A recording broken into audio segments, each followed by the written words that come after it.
Well, quite a lot to update. Is the theme good or bad?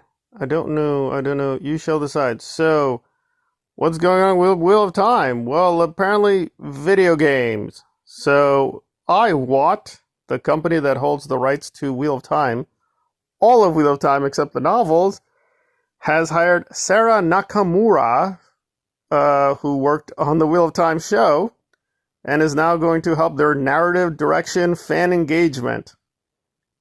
Right, right. So the company that made a pretty radically not faithful adaptation with Sony and Amazon.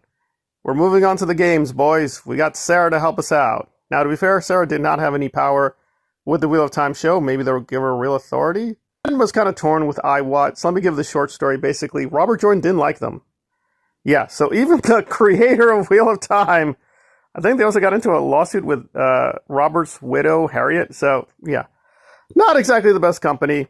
Doesn't really have a lot of fan adoration, but good or bad, they have the rights. So maybe a Wheel of Time, like really great video game, will do a better job than the show.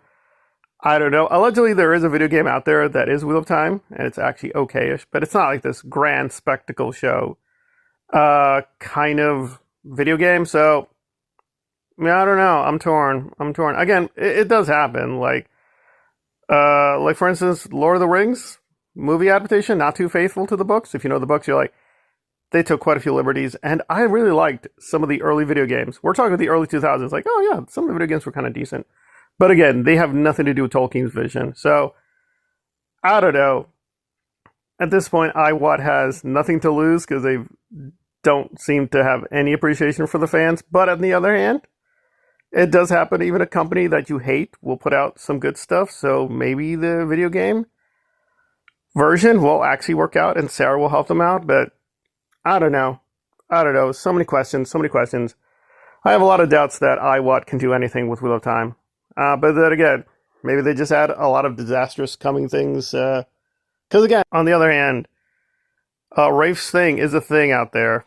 And it's just going to be tearing the fandom for a long time. But good luck to Sarah. Although I do find it a little hilarious. We're just like, yeah, you're working with the evil Dark Sith company. Hey, even Daniel Green, who I like to make fun of, even Daniel Green is like, yeah, the iWatt Red Eagle years, not golden. But hey, maybe something will happen. Maybe. I doubt it, but maybe something will happen. Okay, moving on to better news. Better news? Well, Wonder Woman is coming. So James Gunn has given an update finally that two things are happening. Because for a while I was like, wait, weren't you going to do the Game of Thrones? Weren't you going to do like a prequel series? Is that over? It's like, no, that is still happening. I was worried too, but apparently slowly it is happening. They're putting the pieces together. They will still do the prequel series, which will apparently be this Game of Thrones adult kind of point of view with the Wonder Woman mythology called Paradise Lost. Although obviously with these things, they keep changing things. Maybe it'll be Paradise Regained. Who knows? Anyway, obviously that's an allusion to the famous English poem.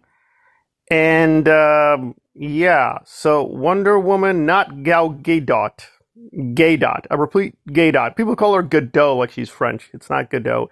It's Gadot. I'm learning Hebrew, so yeah, she's gonna make a wave as Wonder Woman. Apparently not. They're moving on from Gadot, even though James Gunn for a while was like, "Oh, we're not firing her."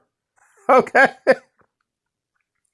Oh boy, I'm not gonna douse people with my pick for who Wonder Woman is. That is a huge headache because whether you like Gal or don't like Gal, she really did a good job embodying the character, especially the George Perez version, like this very 1980s, early 90s version of Wonder Woman. That was like very close to the comics. It's like I actually was reading a Wonder Woman comic just a few days ago, trade paperback, and I'm like, visually, Gal was pretty good. Gal was really good. Gal was really good as Wonder Woman. So I don't know. That is a massive gap, and I've seen the things they've done for Green Lantern so far.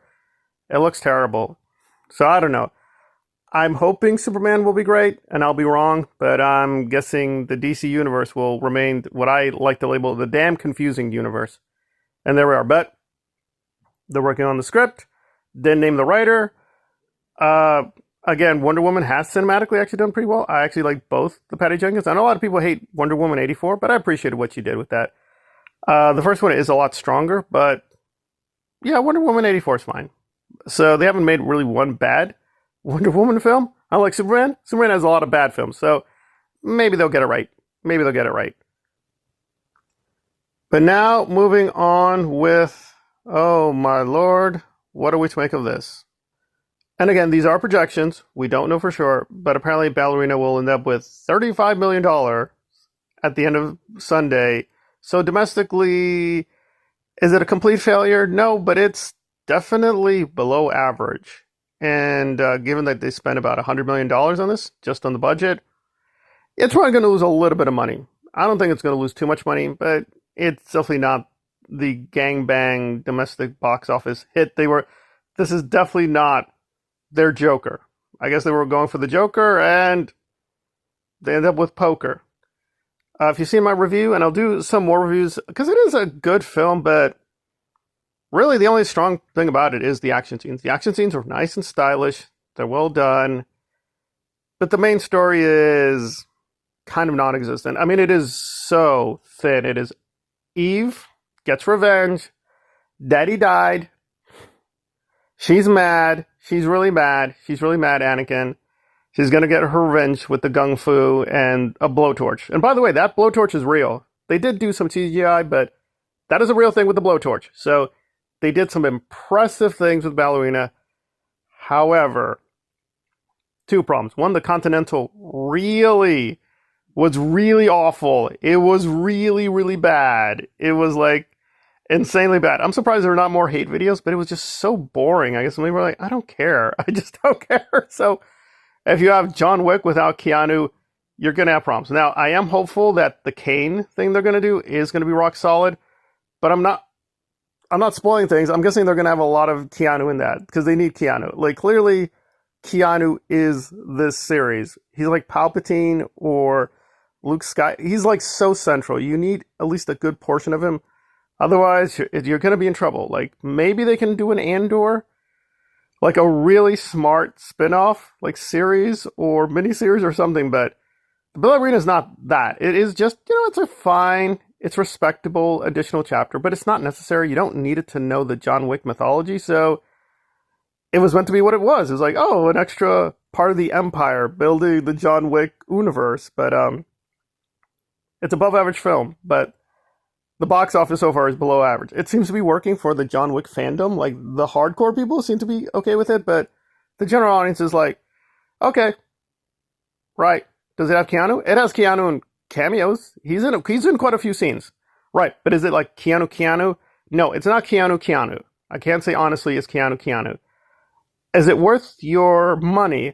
I think so. Depending on ticket sales, yeah, it's worth like $6, $7, $8. But like $20 Oppenheimer? No. And I think that to me is the major thing. And that's the second point, is it doesn't have a strong vision. It is well directed. It is competently directed for what it is, but it is not like, wow, this director, wow, they made the ultimate John Wick film. It just seems they're scared to give it a distinct identity. So it is just well done John Wick action stunts, which is good because Continental had zero good stunts. It had pathetic stunts. So they're getting back to the quality stunts. That's great. But then this other half of a really intriguing mythology, they're kind of like, nah, just, Eve plays with her guns. There we go. They went full minimal, and they're getting minimal box office. So, but I do like the John Wick verse. I do hope they expand. I don't think we just want John Wick all the time, but still, they got to be more careful here. If you're going to do this, do it with a lower budget and more distinct, because it is just, greatest hits of stunts. That's great, but you need a little bit more. So apparently it's going to end up with about 36 million, and the global box office is also kind of okay-ish, but yeah. The John Wick verse needs more active construction, and that's where we are.